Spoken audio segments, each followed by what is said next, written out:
right, folks. Well, it is the point of the season where I do a video kind of going over my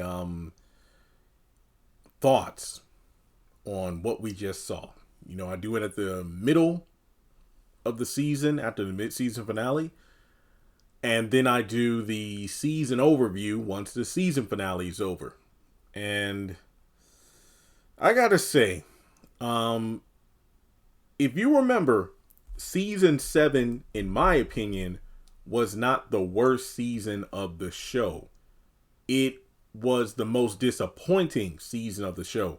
I think I ranked it towards the middle, either third or fourth from the, worst season of the series ever. But yeah, I didn't think it was the worst season. Season 8, on the other hand, I don't even think this video is going to be too long because, to be honest, there's only two things I really need to say. And that's the pacing is horrendous compared to season 7, and the characterization or the depiction of some of these characters is just worse than what season 7 was. Those are really the only two talking points I have, because when it comes to the pacing, it took a good 7 to 8 episodes to move from one day to the next. Season 7, for all of its faults, the one thing you cannot say is that the show moved too slow. There were episodes where we would cover 2 to 3 days at one time. Go back and look at it like one episode. I bet you will see what I'm talking about. Then, when you look at the storylines we have now, we are still on the who stabbed Gary. And even worse, we're moving into the back half of the season. Even though Penelope's under arrest, it's clear she didn't do it. So the case continues.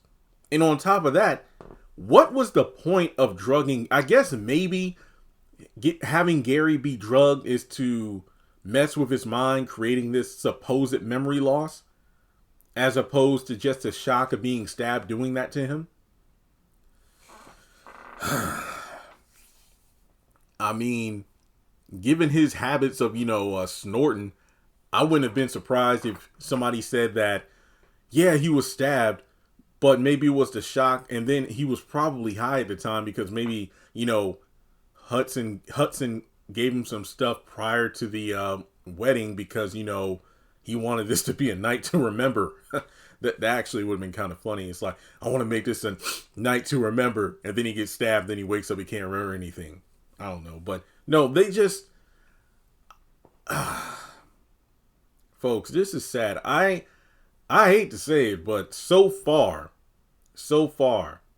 in my opinion, this is shaping up to be the worst season of the show ever.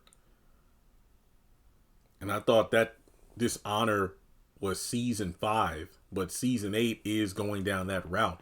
I mean, from the slow pacing to what they're seemingly doing with Andy and the other characters, despite all of what they've done, especially recently with Zach, I think the worst scene to me was in episode 3. I think that was the episode where Andy and the girls were at the penthouse discussing the whole Gary situation. And Andy was on that, oh crap, you can tell she still loves this man. Yeah, I was happy that he was seemingly gone for like a few seconds. But then I just began to think of, I don't know what I'd do in a world without Gary in it.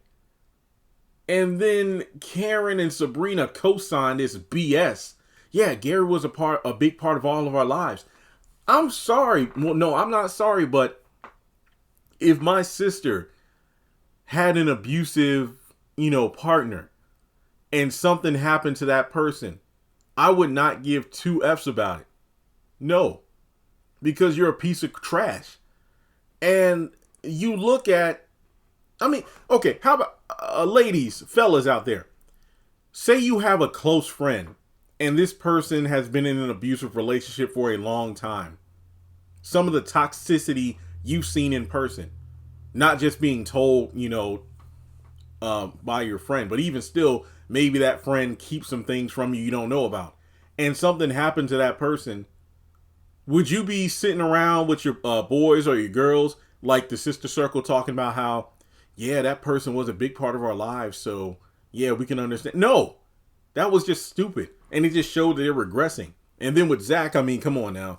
I already did a rant video on how they ruined my boy. I mean, if you just wanted him to be a stay-at-home dad, fine, but to then have him go back to doing too much and being extra, and then regressing the development that he and Aaron had last season while seemingly pushing forward a Fatima and Karen bond, I don't like that.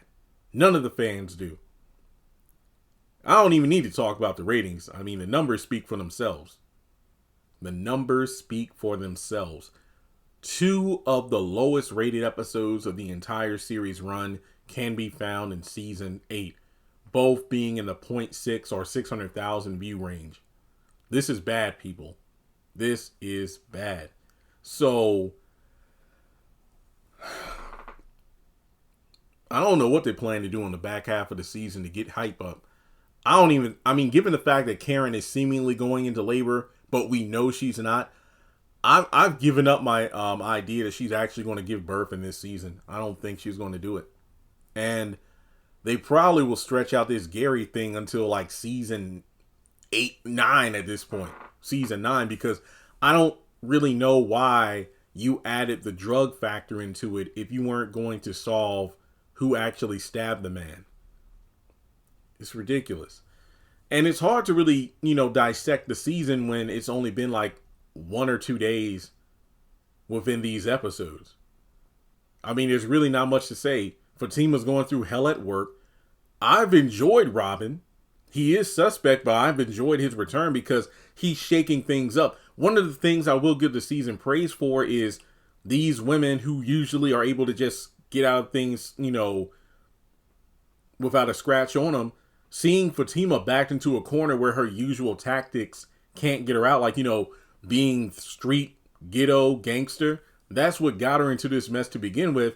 Because that PI took the photos and whatnot of her at Gary's, building. So I'm glad we're seeing Fatima and Zach having to be more resourceful in order to figure a way out of this.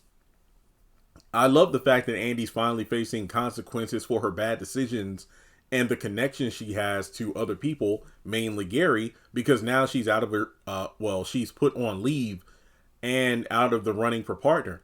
Now it's like, so what are you going to do now? I like those kind of angles. Danny, unfortunately, who was my favorite character in season 7, they've ruined her again in season 8 by having her act exactly like she did with Preston. Sabrina is still the same, I guess. Not much to say about her. Maurice, he's had some funny moments. I think I've laughed more at Maurice in this season than I have in the past 3. And that's saying something. Not much else to talk about. Like I said, it's only been like not even 2 full days continuity-wise. I mean, things are getting crazy. A lot of people are getting slapped. Andy's just weak. I feel like each season they are making her weaker and dumber than ever, and that's just sad to see. Yeah. But I don't know, folks. So far, I'm not impressed. I'm not impressed. At least with season 7, the first half of the season seemed promising because they were building up a lot of stuff, but then it flopped in the back half. Season 8, on the other hand, I don't know. They need to go back to the drawing board and don't start making season 9 until you get the shit together, because, man, this is awful. Like and subscribe. Let me know your thoughts on the first 11 episodes of season 8. Like I said in my reviews and during the live stream, episodes 10 and 11 were the best of the season, but that's sad because the bar was set pretty low, and neither of those episodes were truly stellar. So, yeah, let's talk about it, and I'll catch you all in the next video.